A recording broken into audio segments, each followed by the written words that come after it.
Hello everyone. Academica Academic welcomes you all.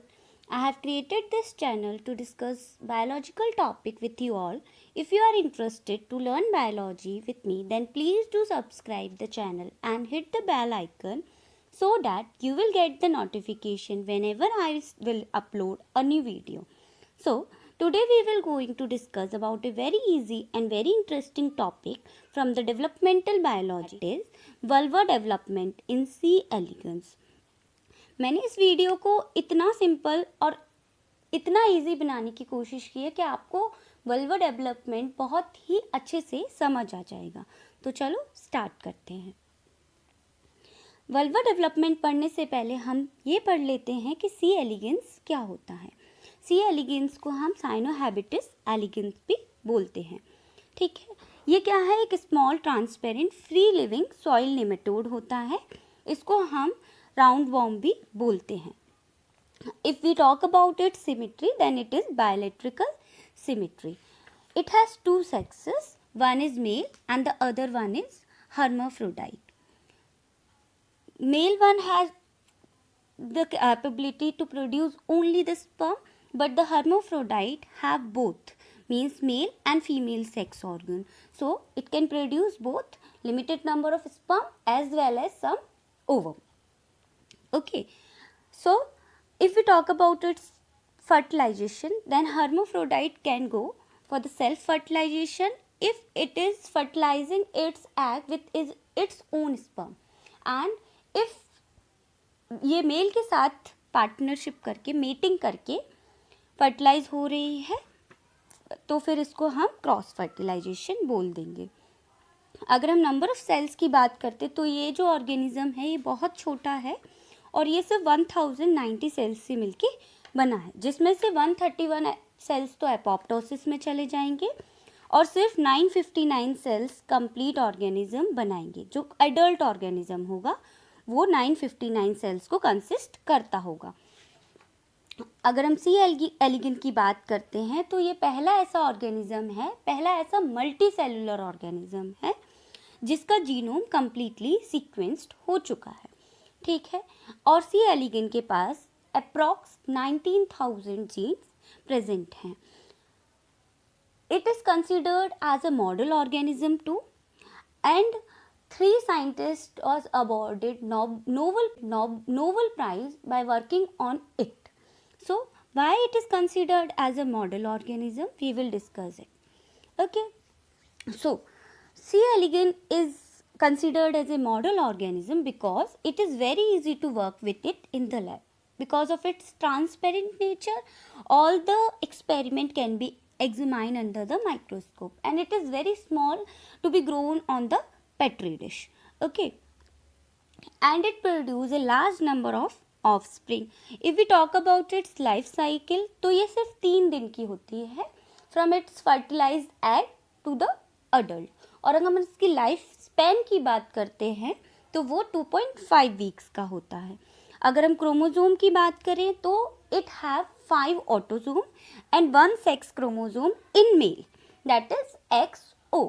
And if we talk about the hermaphrodite, then hermaphrodite also have 5 autosomes but 2 sex chromosome, that is XX. और इसका जो development होता है वो highly determined होता है. मतलब इसके सारे सेल्स को पहले से ही पता है कि उसको आगे जाके क्या बनाना है, what is their fate. Clear? अब हम आगे बढ़ते हैं. ये क्या है? ये hermaphrodite सी एलिगन का इमेज है. ठीक है, sorry I should take pen so that I can mark.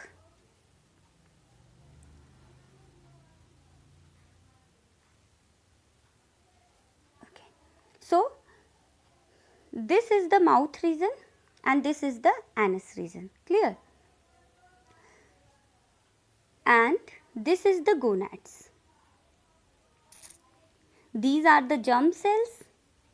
Okay, and here you can see oocytes. This one is the spermatheca. And now if we talk about the self fertilization, how self fertilization occur, तो ये जो oocytes हैं ये क्या करते हैं, ये इस पे रोल होते हुए जाते हैं। तो जब इस पे रोल होंगे स्पर्मेथिका पे, तो कुछ स्पर्म्स क्या करेंगे, इन एग्स को फर्टिलाइज कर देंगे। और ये जो आपको दिख रहा है, ये जो है ये वल्वा है, ठीक है। वल्वा में क्या होगा फिर, ये फर्टिलाइज एग क्या होंगे, स्टोर हो सकते हैं। क्लियर।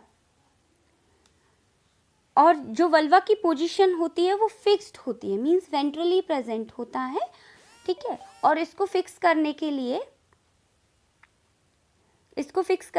क्या प्रेजेंट है, एक एंकर सेल प्रेजेंट होता है इस रीजन में, ठीक है, गोनाड्स के रीजन में।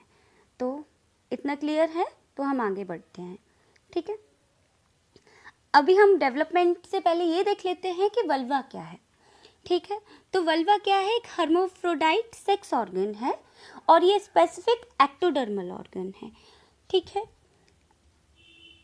इसका जो डेवलपमेंट होता है वो पोस्ट एम्ब्रियोनिक डेवलपमेंट होता है, मतलब जब इनिशियल लार्वल स्टेज में होता है तो सारे सी एलिगन्स क्या होते हैं, मेल होते हैं। बाद में वल्वा डेवलपमेंट होता है और उस टाइम पे फीमेल सेक्स ऑर्गन भी डेवलप हो जाते हैं, तब ये जाके हर्माफ्रोडाइट बन जाता है। और इसका जो डेवलपमेंट है, वल्वा का डेवलपमेंट, वो L3 लार्वल स्टेज से स्टार्ट होता है। जो सेल्स डिटरमाइंड है for the formation of vulva, उनको हम वल्वा प्रिकर्सर सेल्स बोलते हैं। और ये जो सेल्स हैं वो इक्विवेलेंस ग्रुप के होते हैं, मतलब सभी के पास इक्वल कैपेबिलिटी है to achieve the fate of vulva, ठीक है। अब लेकिन कुछ सिग्नलिंग ग्रेडियंट बनता है जिसकी वजह से 3 सेल्स तो जो हैं 6 में से वो वल्वा में फॉर्म होते हैं, अदर 3 हाइपोडर्मिस बना लेते हैं, ठीक है। And what else? What is the we should talk about the function of the vulva. So it required for the mating as male inject their sperm through it. और दूसरा function ये है कि यहाँ पे ही जो फर्टिलाइज एग होते हैं वो स्टोर होते हैं, ठीक है। मतलब इंटरनल फर्टिलाइजेशन होने के बाद यहाँ पे क्या होगा, एग्स स्टोर हो सकते हैं, ठीक है। अब हम आगे चलते हैं। हाँ, तो ये डायग्राम बनाया है मैंने, इसमें क्या है कि जो वल्वा है, I should take pen again so can I can explain it. So इसकी जो पोजीशन होती है, मैंने बोला था जो वल्वा प्रिकर्सर सेल्स होते हैं वो फिक्स्ड होते हैं, यहीं पे वेंट्रल रीजन में प्रेजेंट होते हैं, ठीक है। ऊपर जो जुगोनाट पार्ट है उसमें एक सेल होता है जो फिक्स होता है just above the vulva precursor cell, जिसको हम एंकर सेल बोलते हैं। क्या बोलते हैं, एंकर सेल, ठीक है। अभी हमें सिर्फ अगर हमें वल्वा डेवलपमेंट पढ़ना है तो हमें इन 6 सेल्स का, जो वल्वा प्रिकर्सर सेल हैं, उनसे मतलब है। और इनको जो सिग्नलिंग मॉलिक्यूल प्रोवाइड करेगा वो सेल कौन है, एंकर सेल, ठीक है। तो हम इस चीज को जूम करके देख रहे हैं कि आखिर ऐसा क्या होता है जो पोस्ट एम्ब्रियोनिकली वल्वा डेवलप हो जाता है। तो अगर हम वल्वा डेवलपमेंट पढ़ेंगे तो हमें 2 फिनोमिनन्स के बारे में अच्छे से पता होना चाहिए। First one is lateral inhibition, means अगर मैं इसको एक रेगुलर एग्जाम्पल से समझाने की कोशिश करूं तो जैसे आपकी मम्मा चॉकलेट्स देने वाली हो, ठीक है। आपके 2 भाई बहन भी हैं लेकिन आपको वो चॉकलेट चाहिए है, ठीक है। तो आप अपने दोनों भाई बहन को क्या बोलोगे कि तुम लोग मत लो चॉकलेट्स क्योंकि मुझे चाहिए है।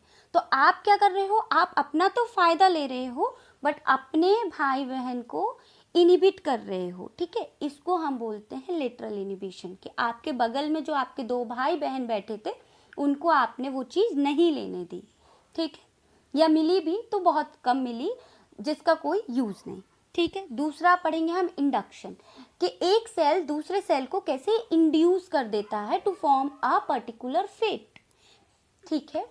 इंडक्शन के लिए जो सेल इंड्यूसर की तरह काम करता है वो सिग्नल मॉलिक्यूल रिलीज करेगा, ठीक है।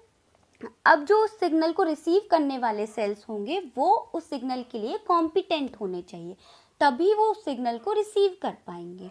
कॉम्पिटेंस मतलब जैसे अगर आप बायोलॉजी स्टूडेंट होगे, ठीक है, अगर आपको बायोलॉजी पढ़ना अच्छी लगती होगी तभी आप ये वीडियो देख रहे हो और मुझे सुन रहे हो, तो आप कॉम्पिटेंट हो। अगर मैं एक इंड्यूसर की तरह काम कर रही हूँ तो आप कॉम्पिटेंट हो, तभी तो आप सुन रहे हो, अदरवाइज आप नहीं सुनते।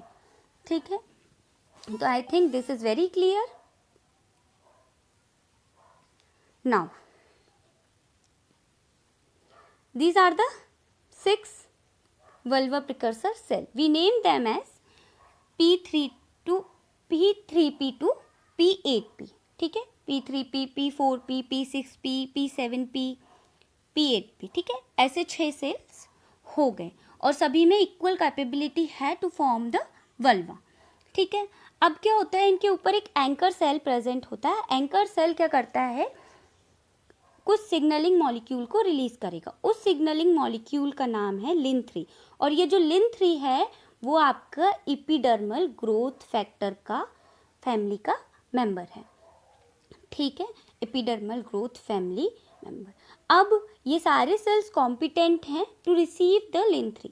ठीक है, वल्वा फॉर्म कर सकते हैं तो सभी के पास आरटीके रिसेप्टर है। इनका जो आरटीके रिसेप्टर होता है वो स्पेसिफिक होता है और उसको हम बोलते हैं लेट23 रिसेप्टर, आरटीके रिसेप्टर भी बोल सकते हैं। ठीक है, अभी इसमें से जो वल्वा प्रिकर्सर सेल मतलब P6P वाला नंबर का सेल क्या होता है, एंकर सेल के जस्ट नीचे प्रेजेंट होता है।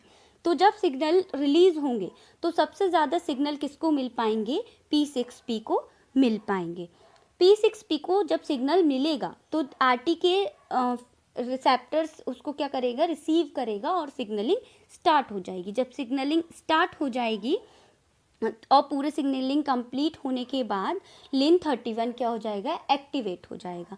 लिन31 एक्टिवेट हो जाएगा तो वो स्टार्ट कर देगा एक्टिवेशन ऑफ वल्वा जीन। ठीक है, वल्वा जीन एक्टिव हो जाएंगे तो ये जो P6P सेल है वो प्राइमरी फेट में चला जाएगा, mean central vulva cell form कर लेगा। अब P5P और P7P के पास भी कुछ सिग्नलिंग मॉलिक्यूल रिसीव हो रहा है। लिन3 इनके पास भी थोड़े अमाउंट में जा रहा है। ठीक है, तो ये कहीं प्राइमरी वल्वा का फॉर्मेशन ना कर लें, इसलिए ये जो P6P वाला है ये एक सिग्नलिंग मॉलिक्यूल को रिलीज करेगा, लेकिन ये सिग्नलिंग मॉलिक्यूल क्या है उसका नेम अभी तक नहीं पता है हमें। ठीक है, अब उस सिग्नलिंग मॉलिक्यूल को रिसीव करने के लिए P7P और P5P पे रिसेप्टर्स प्रेजेंट होते हैं जिनका नेम होता है लिन12। लिन12 रिसेप्टर्स रिसीव करेंगे सिग्नल को और फर्दर फिर से सिग्नलिंग प्रोसेस चलेगी और एक माइक्रोन आरएनए का फॉर्मेशन हो जाएगा। उस माइक्रोन आरएनए का नाम है मिर61। ठीक है, जो मिर61 है वो जैसे ही फॉर्म होगा उसके दो काम होंगे। एक तो ये प्राइमरी वल्वा फॉर्मेशन को इनिबिट करेगा या रिप्रेस करेगा, लेटरली इनिबिशन हो रहा है। दूसरा, ये सेकेंडरी वल्वा जीन को एक्सप्रेस कराएगा। ठीक है, तो जो लेटरल वल्वा सेल्स बन जाएंगे P7P और P5P, या फिर सेकेंडरी वल्वल सेल भी हम इसको बोल सकते हैं। This one is very clear. Now P3P, P4P and P8P does not receive any signal. वो कोई भी लिन3 सिग्नल रिसीव नहीं कर रहे थे। तो after some time they convert into hypodermis और टर्सरी फेट। ठीक है, अब जो वल्वा फॉर्म होगा मीन्स इन तीनों सेल्स से वल्वा फॉर्म होगा। तो जो वल्वा फॉर्म होगा उसमें 22 सेल्स होते हैं टोटल नंबर। 8 सेल्स तो होंगे सेंट्रल रीजन में जो प्राइमरी फेट के होंगे और 7 सेल्स बनेंगे इनके। ठीक है, तो टोटल 22 सेल्स क्या होते हैं, वल्वा में प्रेजेंट होते हैं। ठीक है, आई थिंक जितना मैंने बताया है वो सारा आप लोगों को समझ में आ गया होगा और ये बहुत ही सिंपल और बहुत ही अच्छा टॉपिक है और इम्पॉर्टेंट भी है। कुछ एग्ज़ाम में जैसे नेट में इससे हर साल क्वेश्चन आते हैं, तो आप इसको पढ़ सकते हो अच्छे से।